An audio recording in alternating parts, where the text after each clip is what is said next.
जय महाराष्ट्र, जय महाराष्ट्र, जय महाराष्ट्र, जय महाराष्ट्र.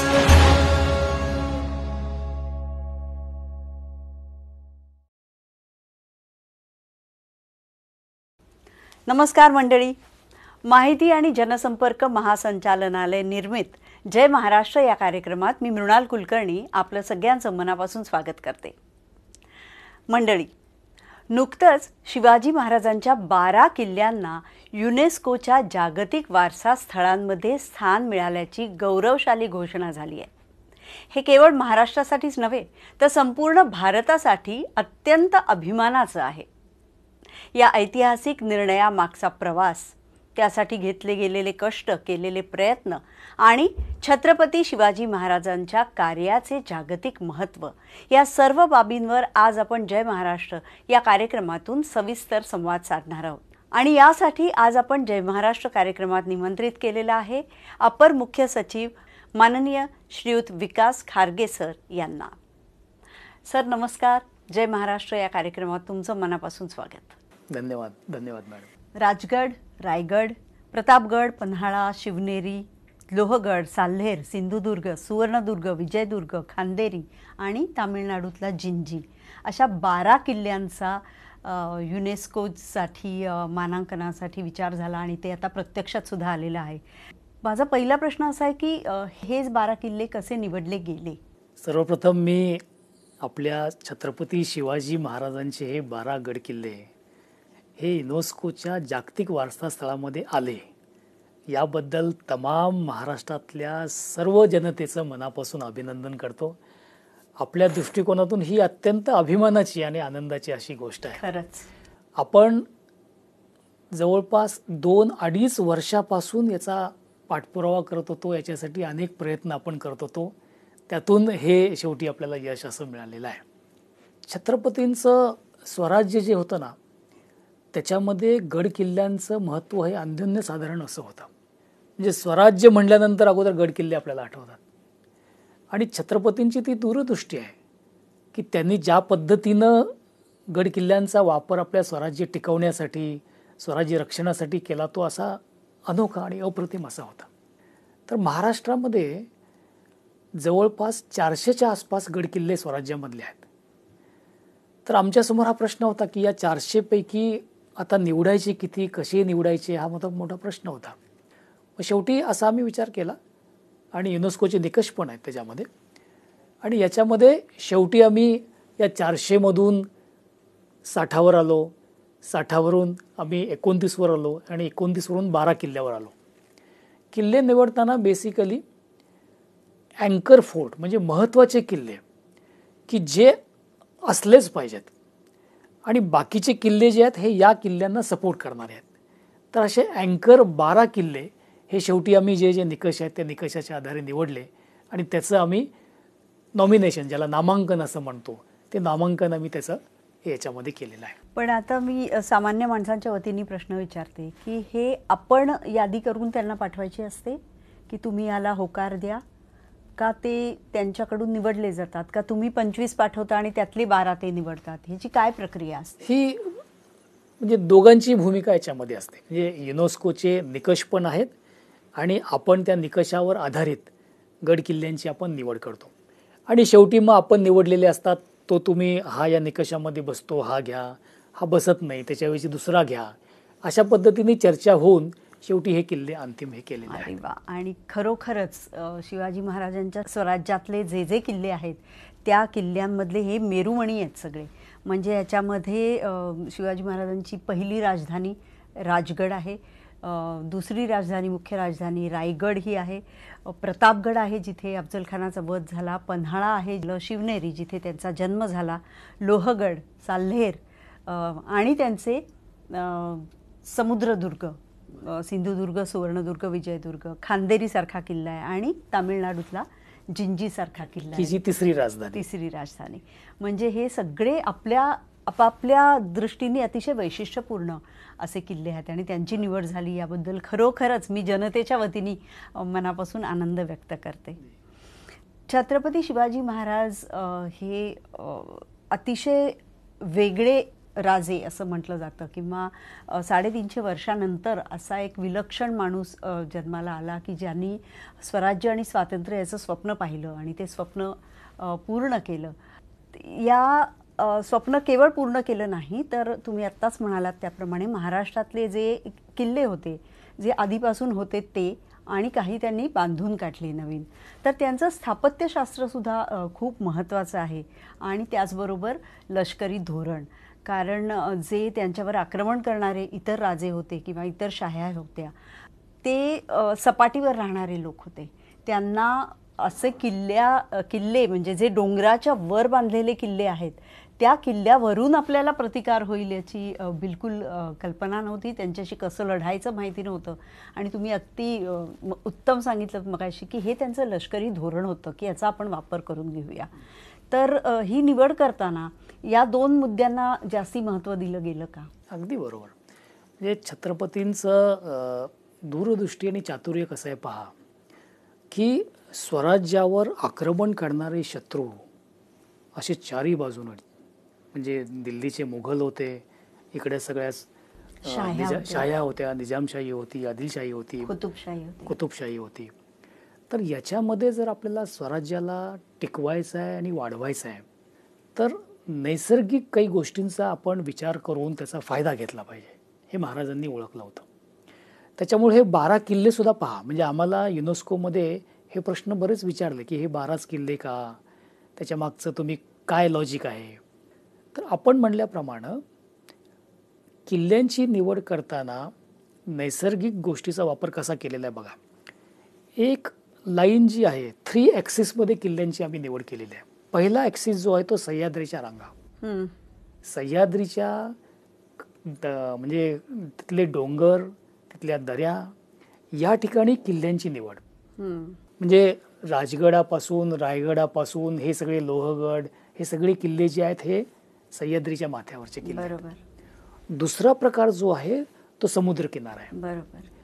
पूर्वी असं वाटायचं की समुद्र म्हणजे आमचं नैसर्गिक रक्षण आहे, इथून कोणी हल्ला करूच शकत नाही. पण छत्रपती शिवाजी महाराजांनी ओळखलं की आपल्याला समुद्राकडून देखील हल्ला होऊ शकतो, समुद्राकडून सुद्धा शत्रू येऊ शकतो. आणि नंतर तसंच झालं. ब्रिटिश आणि बाकी सगळे हे पोर्तुगीज, फ्रेंच सगळे आले, हे समुद्रमार्गेच आले. तर या ठिकाणी सुद्धा आपण संरक्षण केलं पाहिजे आपल्या तटबंदीचं, म्हणून समुद्र किल्ले आले. मग त्याच्यामध्ये हा सुवर्णदुर्ग आला, विजयदुर्ग आला, सिंधुदुर्ग आला, खांदेरी किल्ला आला. ही त्यांची महाराजांची दूरदृष्टी आहे. आणि तिसरा ॲक्सिस जो आहे हा म्हणजे एक सह्याद्रीच्या रांगा, दुसरा समुद्र, तिसरी दूरदृष्टी पहा. महाराजांनी हे ओळखलं की यदा कदाचित स्वातंत्र्य या आपल्या स्वराज्यावर समजा संकट आलं तर आपण रक्षणासाठी कुठं जायचं. मग त्यांनी म्हणजे जो साऊथ ईस्ट जो असा पट्टा जो आहे तिकडे अगदी जिंजीपर्यंत गेले आणि बंगालच्या उपसागरामध्ये जिंजी किल्ला त्यांनी निवडला. आणि अगदी तसंच झालं. म्हणजे शिवाजी महाराजांच्या नंतर संभाजीराजे आले, त्यानंतर राजाराम महाराज आले. राजाराम महाराजांच्या वेळी म्हणजे संभाजी महाराज गेल्यानंतर स्वराज्यावर फार मोठं संकट आलं होतं. रायगड किल्ला औरंगजेबाने ताब्यामध्ये घेतला. राजाराम महाराजांनी जायचं कुठं. राजाराम महाराज तिथून निघाले, पन्हाळ्याला आले आणि तिथून मग जिंजीपर्यंत गेले. पन्हाळ्याला तिकडे त्यांचा पाठलाग झाला. जिंजीवरून त्यांनी राज्य चालवलं. म्हणजे स्वराज्य चालवणं हे जिंजीवरून चालवलं. म्हणजे आम्हाला युनेस्कोने विचारलं की तुम्ही महाराष्ट्रातले 11 किल्ले ठीक आहे, ह्या 12वा किल्ला हा का घेतलाय. आम्ही त्यांना सांगितलं की 12व्या किल्ल्याचं हे महत्व आहे, महाराजांची ही दूरदृष्टी आहे. तर असं हे नैसर्गिक दृष्ट्या जिओग्राफिकली म्हणजे आपल्या भौगोलिक जे बाबी आहेत त्याचा वापर महाराजांनी केलेला आहे.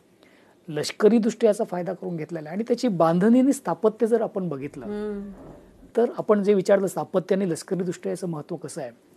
किल्ल्यांची तुम्ही बांधकामं पहा.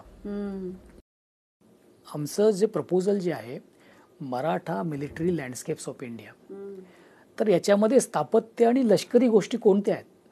आपण किल्ल्यावर जर गेलो तर किल्ल्याचा मुख्य दरवाजा कुठला आहे बऱ्याच वेळेला समजतच नाही. म्हणजे असा डबल असं इकडून गेल्यानंतर असं विशेषतः रायगड येस कळतच नाही आपल्याला, बिलकुल कळत नाही. तर असं किल्ल्यामधली प्रवेश या पद्धतीचा आहे. तटबंदी ही विशिष्ट पद्धतीची आहे. तटबंदीच्या बाजूला खंदक त्याच्यामध्ये आहे, आपल्या एस्केप रूट चोरवाटा ज्याला म्हणतो त्या आहेत.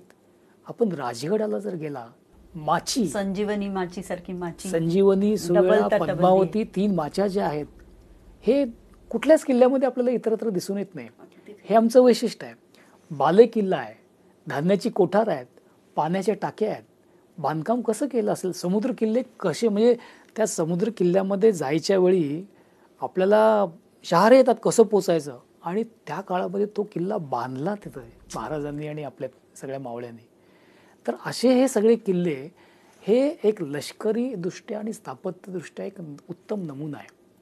आणि म्हणून एक शब्द युनेस्को वापरतं की जी प्रॉपर्टी आपण नॉमिनेट करू, it should have outstanding universal value, OUV. तुमच्या या प्रपोजलमध्ये OUV आहे का, तरच आम्ही त्याला वर्ल्ड हेरिटेजमध्ये घेणार. तर आपल्या सर्व 12च्या 12 किल्ल्यामध्ये ही OUV आढळली आणि म्हणून हे किल्ले आपले याला मानांकन मिळाले. वा वा वा, क्या बात आहे. मला विचारायचंच होतं की युनेस्को मानांकनाची नेमकी प्रक्रिया काय असते. त्यातला हा आता भाग तुम्ही फायनल सांगितलास, पण कसे अथक प्रयत्न तुम्ही केलेत आणि ते कसं पोहोचलं त्यांच्यापर्यंत आणि त्यांना हे किल्ले बघून काय वाटलं त्यांच्या कमिटीला? युनेस्कोची मोठी 2.5-3 वर्षाची ही प्रोसेस आहे. म्हणजे सुरुवातीला आपल्याला एक टेंटेटिव्ह लिस्ट असते, म्हणजे आपण प्रपोजल पाठवायचं युनेस्कोला, म्हणजे केंद्र शासनाच्या मार्फत ऑफकोर्स. ते गेल्यानंतर ते बघतात की याच्यामध्ये आउटस्टँडिंग युनिव्हर्सल व्हॅल्यू काही आहे का. ते असेल तर ठीक आहे, आम्ही टेंटेटिव्ह लिस्टमध्ये घेऊ. मग ते घेतात. मग आपलं तसं प्रपोजल सुरुवातीला त्यांनी टेंटेटिव्ह लिस्टमध्ये घेतलं. नंतर मग एकदा टेंटेटिव्ह लिस्टमध्ये आलं की मग खरं कस आपला लागतो. मग हे किल्ले निवडणं, किल्ल्याला जाऊन भेटी देणं, मग त्यामध्ये हे सगळ्या OUV व्हॅल्यू आहेत का, ऑथेंटिसिटी आहे का, इंटिग्रिटी आहे का, असे त्यांचे बरेच इंडिकेटर आहेत. मग त्याच्या आधारे आपण डोझियर तयार करतो, प्रस्ताव तयार करतो. आणि हा प्रस्ताव अगदी डिटेलमध्ये असतो. म्हणजे हे आपलं वैशिष्ट्य आहे की एका झटक्यामध्ये ॲट वन गो 12 किल्ले नॉमिनेट होणं, म्हणजे इन्स्क्राईब होणं, इट्स अ व्हेरी रेअर केस. खरंच. अदरवाईज प्रत्येक देशाला दरवर्षी एकच प्रपोजल पाठवता येतं युनेस्कोला. आपण हे एक प्रपोजल पाठवलं सेरियल नॉमिनेशनमध्ये की ज्याच्यामध्ये 12 गड किल्ल्यांचा समावेश केला. त्याच्या अदरवाईज आपल्याला एक एक किल्ला करायचा असेल तर 12 वर्ष लागले. बरोबर. तर एका दमामध्ये आपले 12 गड किल्ले आपण केले. तर हा प्रपोजल आम्ही पाठवलं. प्रपोजल पाठवल्यानंतर त्यांचा डेस्क रिव्ह्यू होतो की डेस्क रिव्ह्यूमध्ये युनेस्को काय करतं, त्यांची एक टेक्निकल ॲडवायझरी बॉडी आहे आयकोमॉस म्हणून. त्या आयकोमॉस बॉडीकडे हे अभ्यासाला देतात. ते डेस्क रिव्ह्यू करतात की सगळं दिलेलं प्रपोजल आहे का व्यवस्थित. त्यांचे एक्सपर्ट आहेत, ते प्रत्येक एक्सपर्टला एक एक सेक्शन देतात, ते पाहतात. त्यानंतर एक युनेस्कोचा आयकोमॉसचा व्यक्ती एक्सपर्ट फील्ड व्हिजिटला येतो. तुम्ही सांगितलेलं आहे खरंच आहे का ते बघायला येतो तो. तर ते आले आणि त्यांनी 12च्या 12 किल्ले बघितले. ते हिंडले. ते कोरियन होते, प्रोफेसर ली म्हणून होते. तर त्यांच्यासोबत आमच्या बऱ्याच बैठका झाल्या. त्यांनी किल्ल्याला भेटी दिल्या आणि प्रत्येक किल्ला, आणि त्यांनी तिथल्या लोकांच्याबरोबर, स्थानिक लोकांच्याबरोबर इंटरॅक्शन केलं. तुम्ही कशा पद्धतीने याच्यामध्ये सहभाग घेतात. आणि त्यांनी अनेक शंका विचारल्या, अनेक प्रश्न आम्हाला विचारले. सगळ्याची आम्ही समाधानकारक त्यांना उत्तरं दिले. मग काही ठिकाणी ते जाऊ शकले नाहीत, कारण आता उदाहरणार्थ साल्हेर किल्ला आहे, फार अवघड किल्ला आहे तो चढायला. तर त्याच्यामध्ये मग आम्ही हेलिकॉप्टरची सुद्धा सोय केली होती. त्यांनी तो किल्ला मग हेलिकॉप्टरनी पाहिला. काही ठिकाणी प्रत्यक्ष गेले, बाकी इतर ठिकाणी. तर एक्सपर्ट डेस्क रिव्ह्यू, नंतर एक्सपर्टची व्हिजिट, त्यानंतर प्रस्ताव गेल्यानंतर मग आयकोमॉस पॅरिसमध्ये जे आहे ते मीटिंग लावतं. त्या मीटिंगला आम्ही गेलो. तिथं आम्ही हे सगळे 12 किल्ल्यांचं प्रेझेंटेशन केलं. हे आमचे किल्ले असे आहे, त्याच्यामध्ये हे वैशिष्ट्य असं आहे, याच्यामध्ये वैश्विक व्हॅल्यू याची अशी आहे, मूल्य आहे. ते झाल्यानंतर पुन्हा मग आणखी ॲडिशनल माहिती ते मागवतात, ती सगळी दिली. आणि ते दिल्यानंतर मग ते रिकमेंड करतात की तुम्हाला इन्स्क्राईब करायचं आहे का, तुम्हाला डेफर करायचं आहे का, तुम्हाला आणखी काही ॲडिशनल माहिती द्यावी लागेल. असे बरेच प्रश्न त्यांनी उपस्थित केले. मला हे सांगावं असं वाटतं की 12 किल्ले एका वेळी फार कॉम्प्लेक्स प्रोसेस ही सगळी आहे आणि याच्यामध्ये बरेचसे घटक इतरांना न समजण्यासारखे आहेत या गड किल्ल्यांच्या मधले. तर त्यांना समजून देणं देखील आम्हाला खूप प्रयत्न करावे लागले. ते झाल्यानंतर त्यांनी अनेक शंका उपस्थित केल्या आणि फायनल निवड जी आहे ती युनेस्कोच्या अधीनस्थ वर्ल्ड हेरिटेज कमिटी आहे. म्हणजे आयकोमॉस ही टेक्निकल बॉडी, नंतर वर्ल्ड हेरिटेज कमिटी, याच्यामध्ये 21 देशांचे सदस्य असतात. 21 देशामध्ये भारत सुद्धा यावर्षी आहे. 6 वर्ष एक टर्म असते. तर भारत देखील असे 21 देश आहेत. ते 21 देश प्रत्यक्ष मतदान करतात की याला वर्ल्ड हेरिटेजमध्ये इन्स्क्राईब करायचं का नाही करायचं. मग ते मतदान होण्यापूर्वी आपल्याला मतदान करणारे हे त्या देशाचे राजदूत असतात, अँबॅसेडर असतात युनेस्कोमधले, ते मतदान करतात. मग त्यांचे काही एक्सपर्ट लोक असतात. मग त्या एक्सपर्ट लोकांना देखील आम्ही 1 to 1 त्यांच्यासोबत व्हिडिओ कॉन्फरन्सिंग घेतली. ते त्या देशामध्ये असायचे, आम्ही सगळे इकडे असायचो. त्यांना प्रत्येक किल्ला आम्ही समजावून सांगायचो. एक्सपर्ट बरोबर बैठका झाल्या. नंतर त्या 21 देशांचे भारतामध्ये जे त्यांचे अँबॅसेडर जे आहेत त्यांच्यासोबत दिल्लीला जाऊन आम्ही त्याच्यामध्ये बैठका घेतल्या. त्यांना समजावून सांगितलं. युनेस्कोमध्ये ज्या दिवशी मतदान होतं, 11 जुलैला मतदान होतं, मी स्वतः त्या ठिकाणी गेलो आणि आदल्या दिवशी त्या सगळ्या अँबॅसेडरसोबत पुन्हा प्रेझेंटेशन आम्ही त्यांना केलं. आणि मग 11 जुलैला ज्यावेळी मतदान झालं त्यावेळी बहुमताने म्हणजे एकमताने सर्वांनी त्याला एक आपल्याला इन्स्क्राईब म्हणून त्याला मान्यता दिलेली आहे. अशी ही एवढी प्रोसेस याच्यामध्ये खूप मोठी प्रोसेस आहे. खूप कष्ट आहेत त्याच्या मागे. पण सर, माझ्या मनात एक कुतूहल खूप आहे. ज्या छत्रपती शिवाजी महाराजांच्या या किल्ल्यांबद्दल आपल्याला जबरदस्त आत्मीयता आहे, प्रेम आहे, अभिमान आहे, त्या लोकांना ते किल्ले बघून काय वाटलं नेमकं? कारण मी आता थोडंफार जग फिरले आहे, पण डोंगराच्या वर बांधलेले किल्ले आणि त्याचा असा केलेला उपयोग हे मी फार कमी ठिकाणी पाहिलं. तर हे त्यांना जाणवलं का? अगदी निश्चितपणे. म्हणजे त्यांना हे याची आउटस्टँडिंग युनिव्हर्सल व्हॅल्यू याची आहेच. म्हणजे असे वेगळे किल्ले आणि छत्रपती शिवाजी महाराजांची दूरदृष्टी त्यातून, म्हणजे 17व्या शतकातली ही गोष्ट आहे. 1630 पासून शिवाजी महाराजांचा जन्म झाल्यापासून ते 1680 पर्यंतचा हा कालावधी. त्या 50 वर्षाच्या आयुष्यामध्ये त्यांनी हे केलेलं सर्व काम आणि या किल्ल्यांची सगळी बांधणी ही सगळी अनोखीच त्यांना होती. त्याच्यामुळे त्यांना खूप याच्यामध्ये सगळ्यांना आपण निमंत्रण दिलेलं आहे, आपण या, भेटी द्या, आम्हाला आनंद होईल, ते भेट देतील. पण हे अनोखं असं हे सगळं बाबी आहेत. याच्यामध्ये फक्त मी एक आपल्याला सांगू इच्छितो की ज्यावेळी मी पॅरिसला गेलो होतो, 11 जुलैला मतदान होतं, 10 जुलैला ज्यावेळी मीटिंग होती, त्यावेळी काही जणांनी असे प्रश्न विचारले की या किल्ल्यांचं महत्त्व तर आम्हाला कळालं, पण छत्रपती शिवाजी महाराजांच्या बद्दल काय वैशिष्ट्य आहे, ते कसे इतर राजांच्यापासून वेगळे आहेत. त्यावेळी मी त्यांना म्हटलं मी जास्त नाही सांगणार, फक्त मी आपल्याला राजमुद्रेबद्दल सांगतो. वाह, क्या बात है. मग मी त्यांना सांगितलं ही राजमुद्रा ही संस्कृत मधली आहे. प्रतिपत चंद्रलेखे वर्धिष्णू विश्ववंदिता शाह सुनोवा शिवशैष्या मुद्रा भद्राय राजते. म्हणजे मराठीमध्ये त्याला आपण म्हणतो की प्रतिपदेच्या चंद्रकलेप्रमाणे वाढत जाणारी, विश्वाला वंदनीय असणारी शहाजी राजे यांचा पुत्र शिवाजी यांची ही राजमुद्रा लोककल्याणासाठी शोभते. वाह वाह. मी त्यांना सांगितलं की here is a difference of other kings and Chhatrapati Shivaji Maharaj. In Rajmudra it is said the glory of this mudra will grow like the first day of the moon. The glory of this mudra of Shahaji's son Shivaji will grow like the first day of the moon. The world will honor it and it will shine only for the well-being of the people. म्हणजे राजमुद्रेमध्येच म्हटलेलं आहे की हे राज्य, ही राजमुद्रा ही लोक कल्याणासाठी आहे. For the वेल, स्वार्थाचा काही संबंध आहे. तर हे आमचे छत्रपती शिवाजी महाराज इतर राजांच्या पेक्षा वेगळे आहेत की हा राजा रयतेचा राजा आहे आणि लोक कल्याणासाठी झटणार आहे. हे याचं वैशिष्ट्य आहे. हे मला त्यांना सांगता आलं. मला वाटतं तर या निमित्ताने छत्रपती शिवाजी महाराजांचे विचार, त्यांचं कार्य संपूर्ण जगापर्यंत पोहोचायला नक्कीच मदत होईल आणि त्या दृष्टीने आपण सगळ्यांनी प्रयत्न केले पाहिजेत.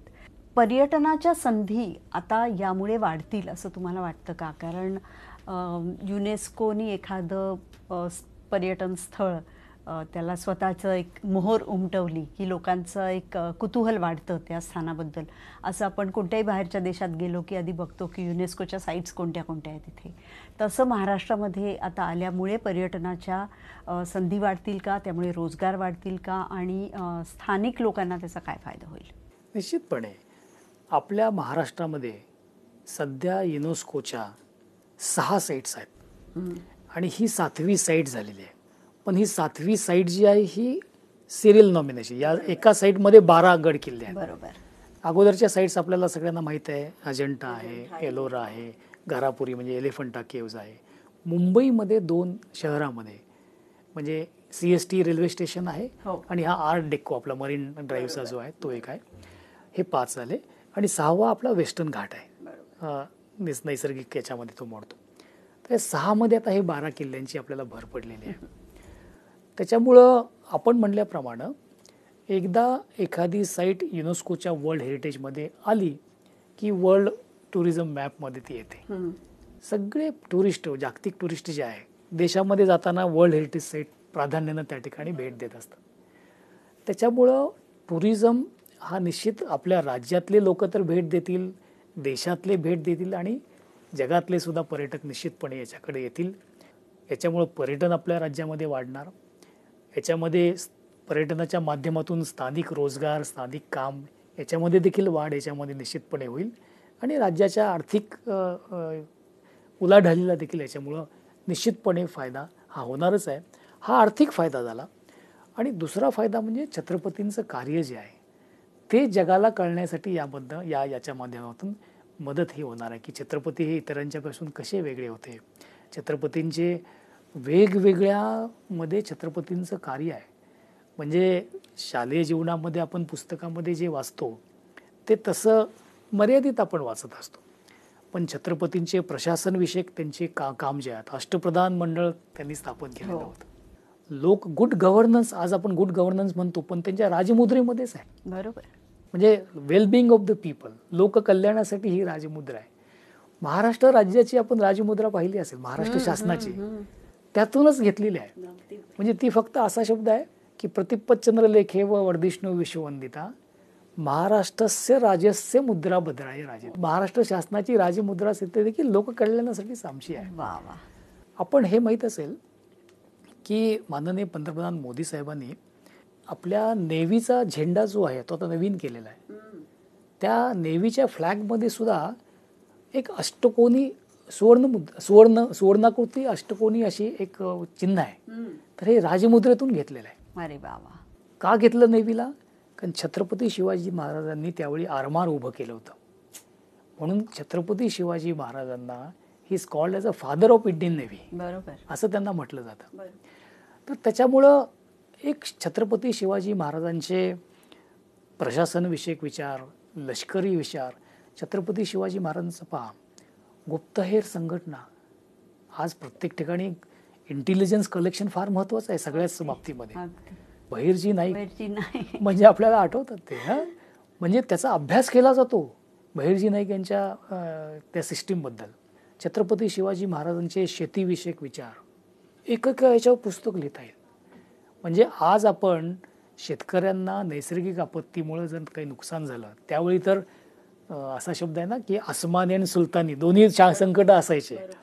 तर त्यावेळी शेतकऱ्यांना काय मदत केली पाहिजे, बी बियाणं दिलं पाहिजे, शेतसारा माफ केला पाहिजे, आज जे करतो ना आपण दुष्काळामध्ये, ते छत्रपतींचे विचार आहेत. तर अशा सर्व गोष्टी ज्या आहेत हे या माध्यमातून म्हणजे एकीकडं पर्यटन आणि त्यातून आपला आर्थिक विकास हा तर होईलच, पण हे विचार सगळ्यांना जगाला प्रेरणादायी देणारे असतात. अगदी खरं आहे. महाराष्ट्रातल्या तर अगदी छोट्या छोट्या मुलांपासून प्रत्येक पिढीला शिवाजी महाराजांच्या कर्तृत्वाविषयी अतिशय आकर्षण आहे. हाच हेतू आहे की पुढच्या पिढीला हे सगळं कळलं पाहिजे. म्हणजे नुसतं शिवाजी महाराज की म्हटलं की जय म्हणायचं हे नाही शिकवायचं आहे, तर त्यांची स्ट्रॅटेजी काय होती. अगदी साधी गोष्ट आहे की अफजल खानाचा जेव्हा वध झाला तर आपण म्हणू एवढं बलाढ्य सैन्य घेऊन आलेला इतका प्रचंड मोठा शत्रू आला होता आणि शिवाजी महाराजांना निशस्त्र जायचं होतं.